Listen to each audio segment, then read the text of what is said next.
What's up, guys? Quick video about motors here and bearings. Changing bearings in motors at work is something that I have done for the past like 10 plus years. And I don't know if it's luck, but I don't think I've ever gotten the wrong bearings. So I've been ordering bearings for some of these motors since I needed to order a set for an ECM motor. And it got me 6203 bearings. And then it says slash something ZZ. I figured, whatever, 6203. Usually a 6203 is a 6203 all day long, right? Ordered 6203s. Right there, 6203 ZZ. What the hell? So, it turns out that a regular 6203 is 17 millimeter by 40 millimeter by 12. So all the dimensions are correct this way and this way, but the dimension is wrong for the shaft. So that's what the slash 12.7 is. 12.67, 12.7 millimeters. So these bearings don't work for anything. That sucks. So I have some more ordered. You have to make sure that it's got the slash.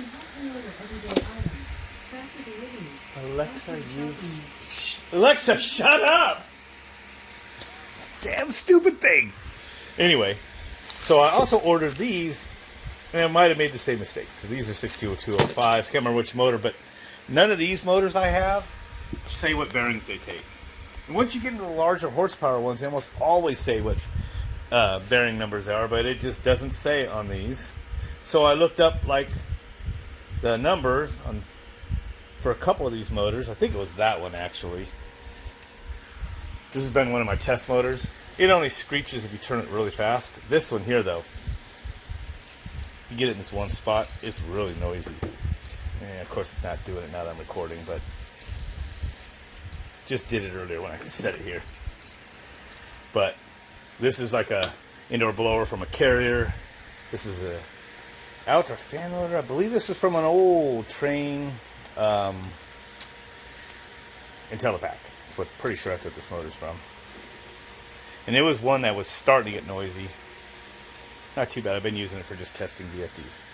So I'd kind of like to put bearings in them because bearings are actually pretty cheap, especially when you get these cheap knockoffs off of Amazon. But pretty sure, unless this tapers up, I don't think this is going to go to either one of those. And you can just tell by the back that that's not going in there no matter what. And I'm sure this fan motor is the same way. Looking in there, I can already tell. So, if I do want to change the bearings in these, now to the point where I'll probably have to pop the end covers off and just measure it with the micrometers. And order the bearings if I actually want them. So, that sucks. I wasted money on actually a couple packs on these. I got a 4-pack of these. Of course, they were pretty cheap.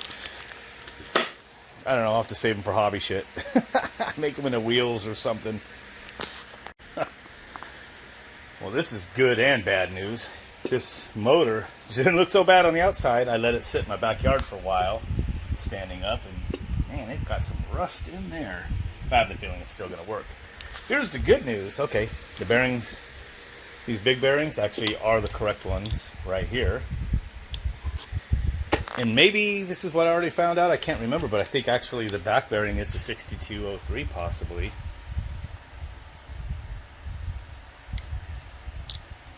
I think that's it. Oh, I just did that one good. Oh man. So I actually have the bearings. These are the correct, one of each of these. The wrong ones I ordered for that. And then this one, which I looked up, and I think it did say that size bearing. Now I'm remembering maybe it was a 6203 on the back. So I think I have the bearings for this. So I'm going to go ahead and pull them off and replace it. Hell yeah. Okay. This should be no match for this DeWalt.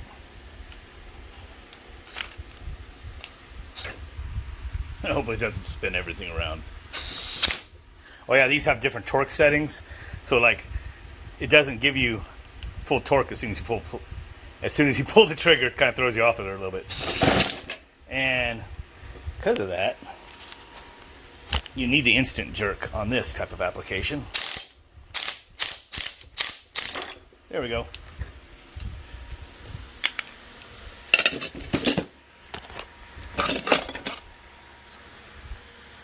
You can see that this bearing was the one that was toast. Wow, they got piece.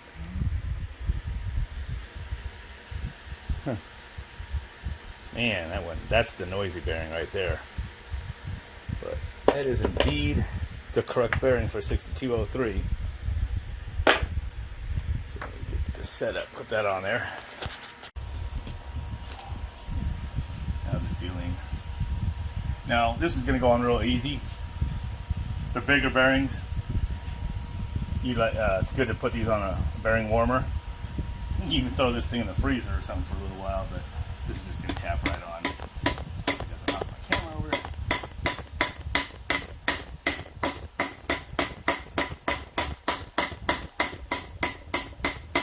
Now, I usually set this up much better when I'm out in the field, but I'm just in a hurry today in my hot garage. Usually want to use something else to square it off. Oop.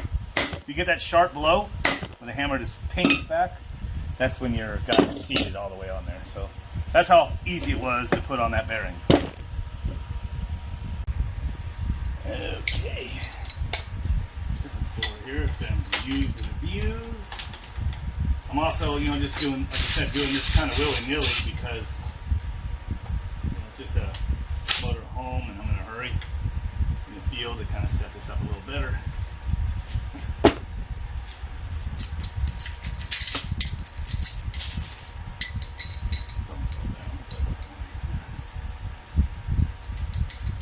Harbor Freight puller.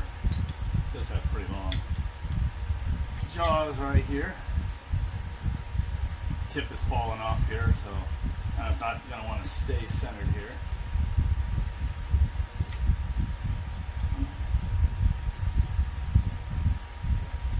Why is it crooked? One of these is put on wrong or something. Yeah, let's see what happens.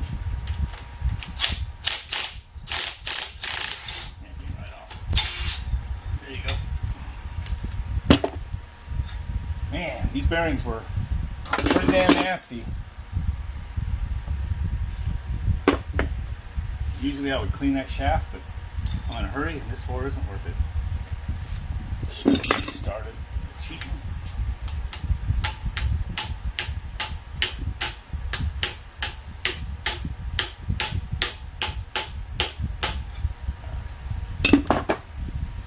What you want to do is just get these punches set just on the inner race there. And just go side to side. This is a hard way to do it, but showing you guys just how easy it is really to change bearings.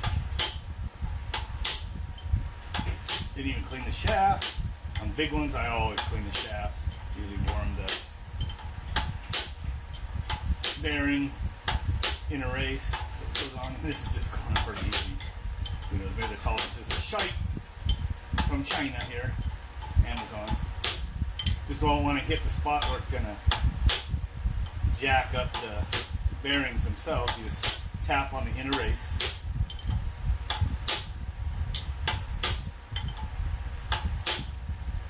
There. Yep, there it goes. You get that sharp blow. You can tell when these are seated. As soon as you hit that, it pings back like sharply. So there we go. New bearing, that easy. This is just a test motor. Doesn't matter that it's kind of yucky looking. Go ahead and put it back together real quick. So there you have it. Front, rear bearings. Dude, I just totally replaced these. You don't want to crush these stator windings, by the way. Again, this is I don't give a crap, quick bearing change out.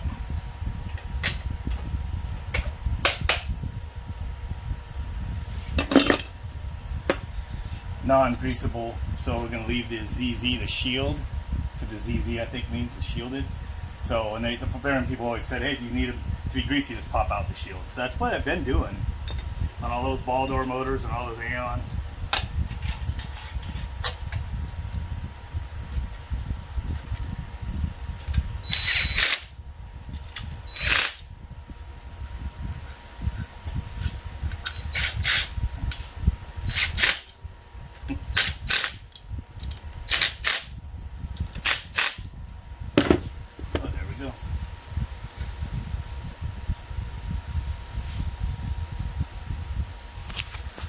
I can hear something in there.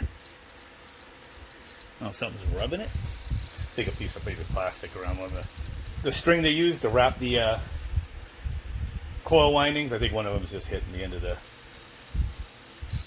built-in cooling fan, whatever you want to call it. But you see how smooth that is? Camera's not wanting to turn on the flashlight for some reason. Maybe it's the phone. It's probably too hot. Freaking Samsung. But anyway, look how dirty I got though. Dang, those are nasty bearings. Where's my trash bucket? One motor down, and then I'll just have to pull this one apart to see get a measurement on those bearings. But this is one of the ones I've been wanting to fix. Look at that, like butter. Yeah. Probably a little bit of rust between the aluminum and the steel. It's definitely walking off at a funky angle. There's that one. Did I get lucky twice? You're going to tell me the 6203 is going to fix 2 rear bearings? It's out. It's apart. Oh my goodness, fucking camera. How long has it been doing that? Yeah, camera. Last couple Samsungs have had camera issues.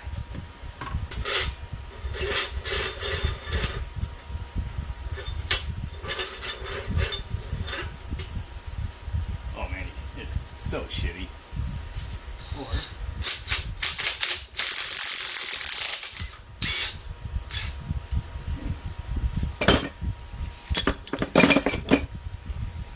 Too much grime on that to even read it.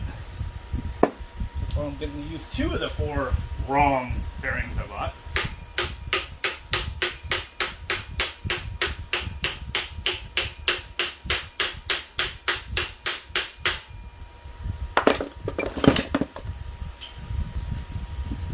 Oh, come on, phone. Fuck off.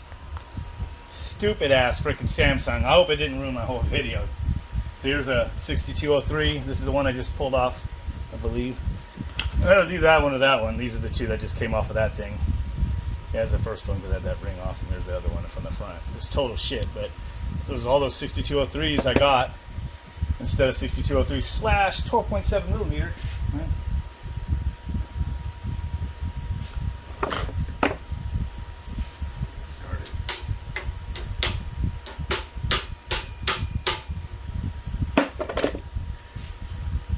I didn't even clean the shaft again.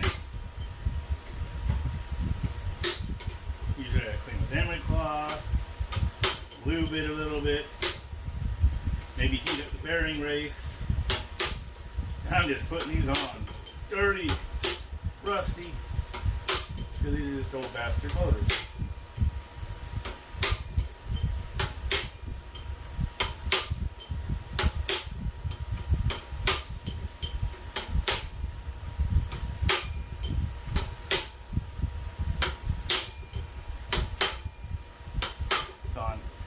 Sweet.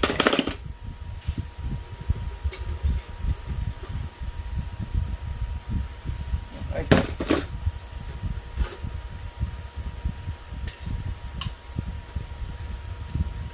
Little spring washer.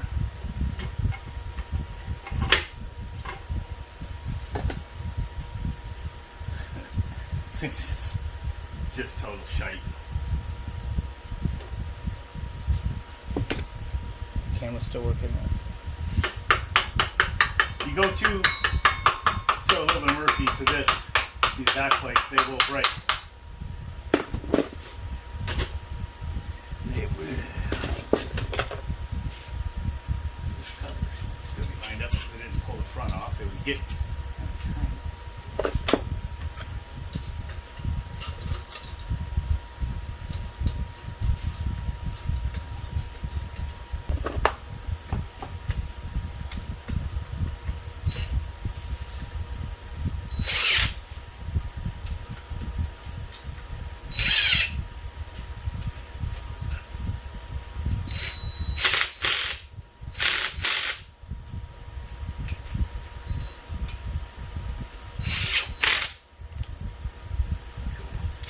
check for buying before you go too nuts.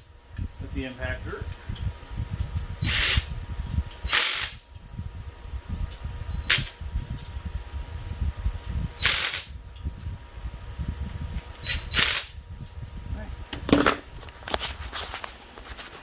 And that's that.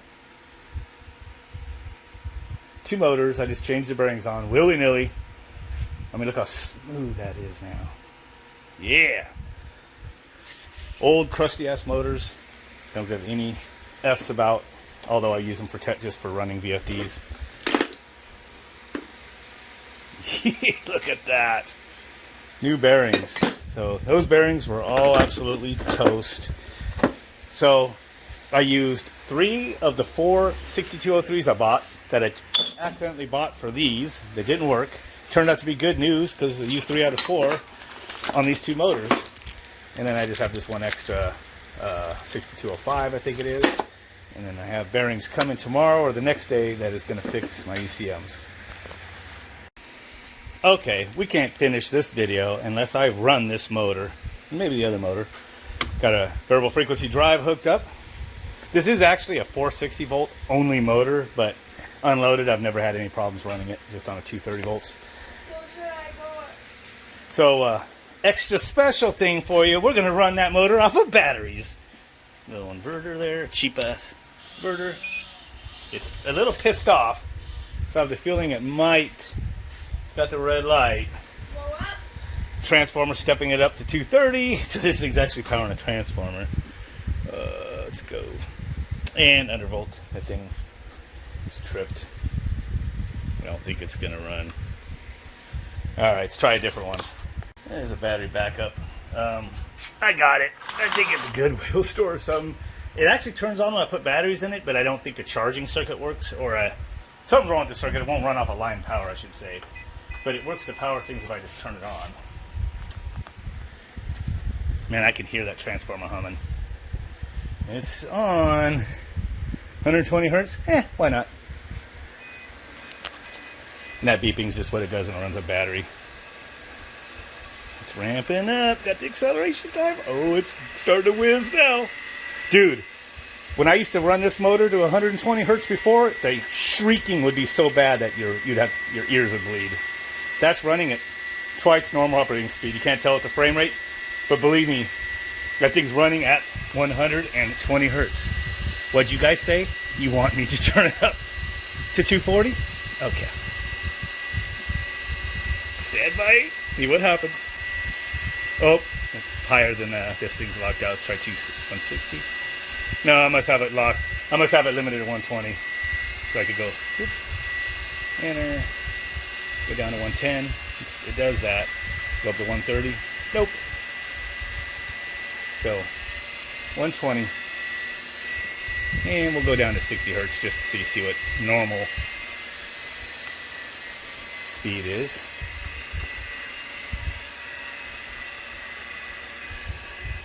So, yeah, there's 2 little 12 volt batteries in here.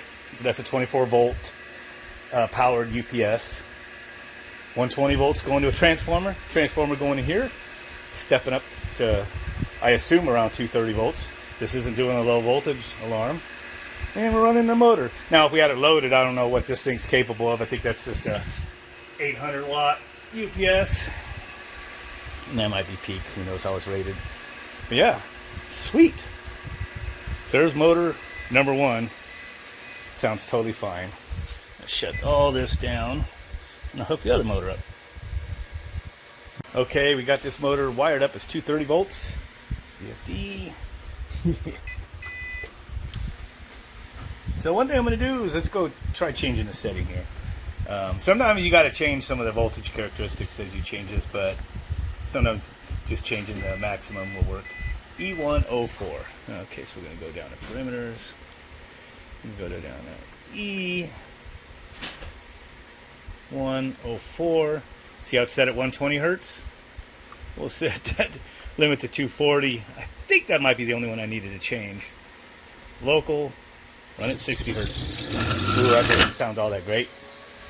Something must have been in there.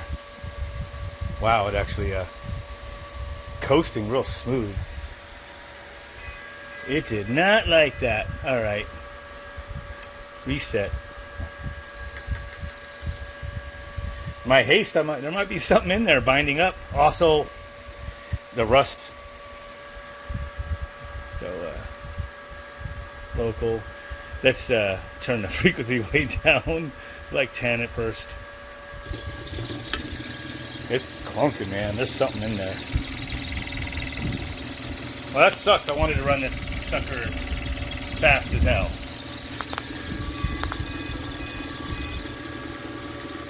20. Yeah, something's up in there.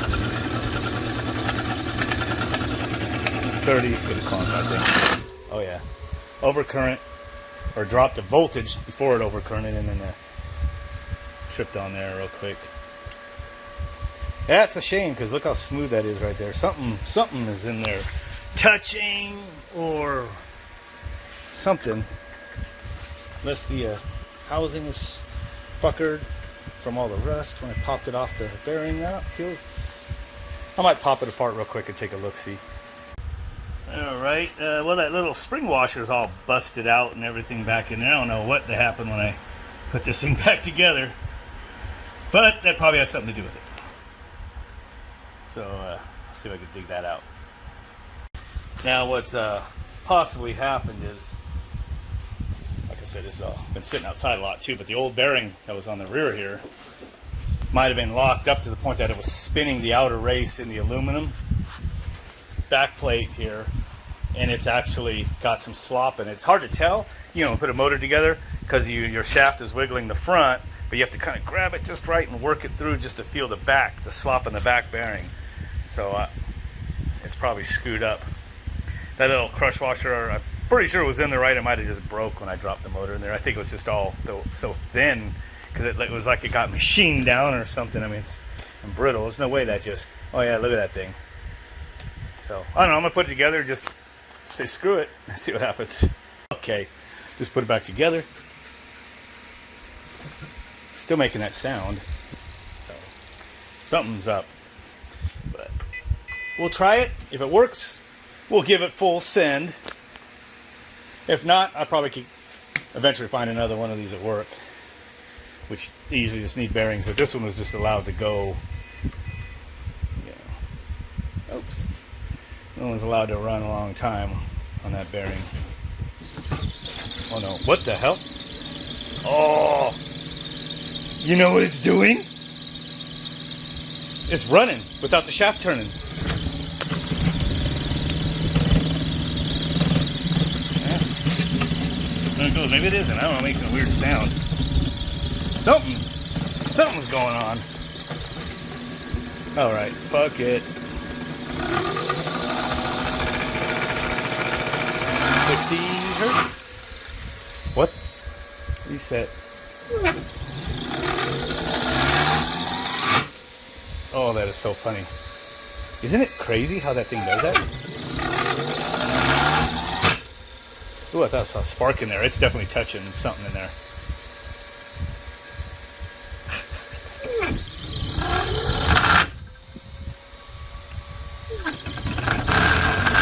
Oh yeah, you see that sparking right there? Yep, it's done. It's making physical contact in there. Well, that sucks. 1 for 2 out of fixing the motors. But we got a little bonus of running all this off of this UPS that just has a couple 12-volt batteries in there. You know what? This video is still not over. We reprogrammed this to go up to 240 hertz. By golly, we're going to send this motor to 240 hertz.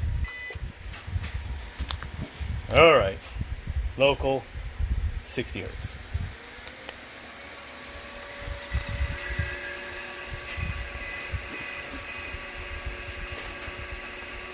$120 hertz.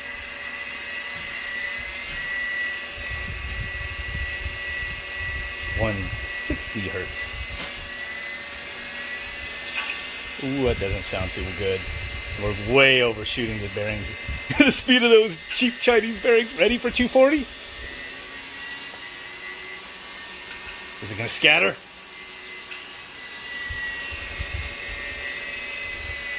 Well, but it's slowing down for some reason.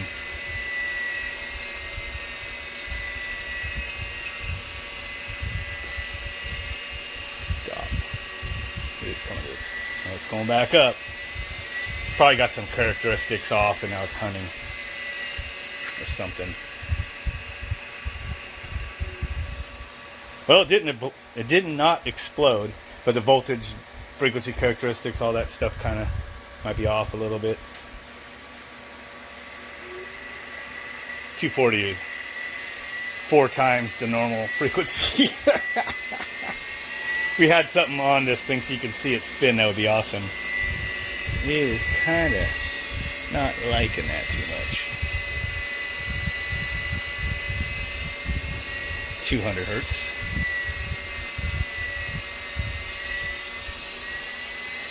See if it stays steady at 200. Steady at 200. 210? 220? Maybe accelerating a really slow. Nope. It's starting to freak out.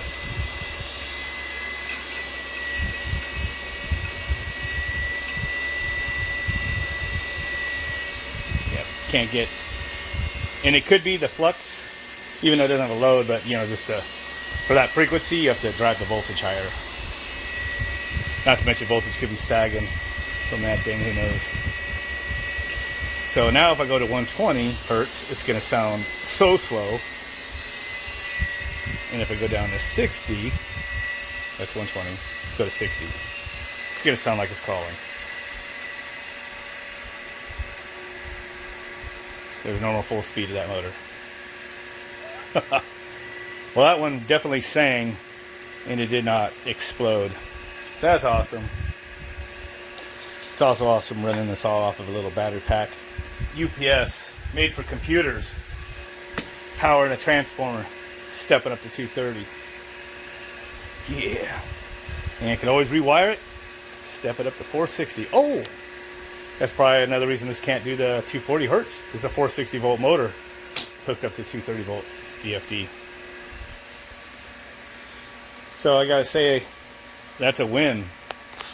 So, alright, well, that'll do it for this one. I'm just gotta wait a day or so for these other bearings to come in. Don't forget to like and subscribe if you want to see more Frankenstein shenanigans like this.